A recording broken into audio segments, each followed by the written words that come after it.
নমস্কাৰ বন্ধুসকল, মই দিব্য শৰ্মাই আপোনালোক সকলোকে ডিএছ গ্লোবেল ফাৰ্মছ এণ্ড ট্ৰেডাৰ্ছলৈ স্বাগতম জনাইছোঁ। বন্ধুসকল, ছাগলী পালনৰ ক্ষেত্ৰত এটা খুবেই ইম্পৰ্টেণ্ট বস্তু হৈছে ভেকচিনেশ্যন। চ' আজি মই ছাগলীখিনিক ভেকচিনেশ্যন কৰালোঁ। চ' এইখিনি দেখিছে পিপিআৰৰ ভেকচিন।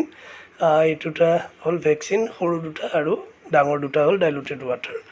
একচুৱেলি আগতে মই 100 ড'জৰ ভাইল আনিছিলোঁ আৰু তাৰে ভেকচিন কৰাইছিলোঁ, কিন্তু এইবাৰ যিহেতু মই আগৰ ছাগলীখিনিক ভেকচিন কৰাই আছে, পিছৰ ছাগলীখিনিক দিবৰ কাৰণে 25 ড'জৰ ভাইল দুটাকৈ আনিলোঁ, 50 ড'জৰ হ'ল। আৰু এই ধৰণে মই ভেকচিনটো ডাইলুটেড ৱাটাৰত মিলাই লৈ বৰফত ৰাখিছোঁ। আৰু বন্ধুসকল, সদায় মনত ৰাখিব, পিপিআৰৰ ভেকচিনটো মিক্স কৰাৰ পিছত 1.5 ঘণ্টাৰ পৰা 2 ঘণ্টা মেক্সিমাম তাৰ ভিতৰতেই গোটেই ভেকচিনখিনি দি শেষ কৰিব লাগে। যিহেতু এই পিপিআৰ ভেকচিনৰ ক্ষেত্ৰত মই আগতে ভিডিঅ' বনাই দিছোঁ, চ' আপোনালোকে নিশ্চয় তাত দেখিছে। আজি মই থুলমূলকৈ দেখাইছোঁ। আৰু এতিয়া চাওক, এইখিনি মোৰ যি নতুনখিনি ছাগলী আছিলে, বয়াৰ হওক বা লোকেল হওক, যিখিনি মই আগতে ভেকচিন কৰা নাছিলোঁ বা মোৰ ভেকচিনৰ টাইমটো পাৰ হৈ গৈছিলে, তো সেই ছাগলীখিনিক আজি পুনৰবাৰ মই ভেকচিন কৰিছোঁ। তো দেখা পালে কেনেধৰণে ভেকচিন দিয়া হয়। আৰু পিপিআৰ ভেকচিনৰ ক্ষেত্ৰত ডাঙৰ হওক সৰু হওক সকলোকে 4 মাহৰ ওপৰৰ সকলো ছাগলীকে 1 ml কৈ দিয়া হয় ছাবকাটেনাছলি, মানে ছালৰ তলত।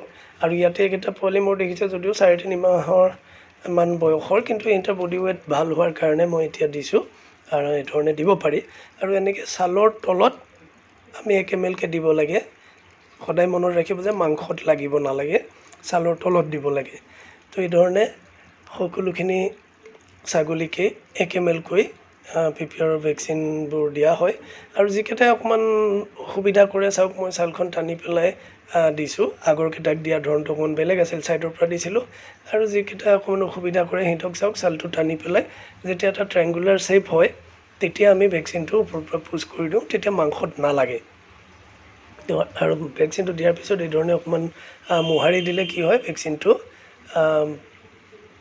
মিহলি হৈ যায়, গোটা হৈ নাথাকে। ভেকচিন গোটা হৈ থাকিলে ভেকচিনটো একচুৱেলি কাম নকৰে। আপুনি ভেকচিন দিয়াৰ পিছত 1-2 দিন পিছত যেতিয়া চাব, তাৰ যোনখিনি জেগাত ভেকচিনটো দিছিল তাত যদি আপোনাৰ গোটা বান্ধি থাকে, তাৰমানে জানিব ভেকচিনটোৱে কাম কৰা নাই। আৰু যদি ভেকচিনটো মিলি যায়, তেতিয়া জানিব সি কাম ভাল কৰিব। তো এই ধৰণে সেইকাৰণে আমি ভেকচিনটো দিয়াৰ পিছত অলপমান এই ধৰণে মোহাৰি দিয়া হয়। আৰু এতিয়া চাওক, মই যিকেইজনী লোকেল ছাগলী মোৰ আছিলে সিহঁতকো ভেকচিন কৰিছোঁ।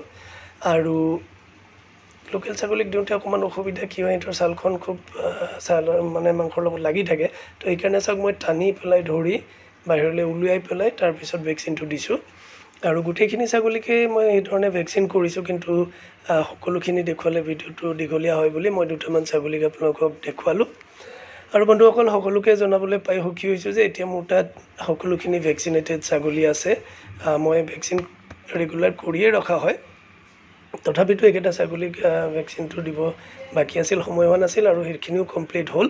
আৰু এই ধৰণৰ ভেকচিনেটেড ছাগলী যদি কাৰোবাৰ প্ৰয়োজন হয়, বন্ধু মোৰ লগত যোগাযোগ কৰিব পাৰে। এই মেইলটো অলৰেডি চেল হৈ আছে।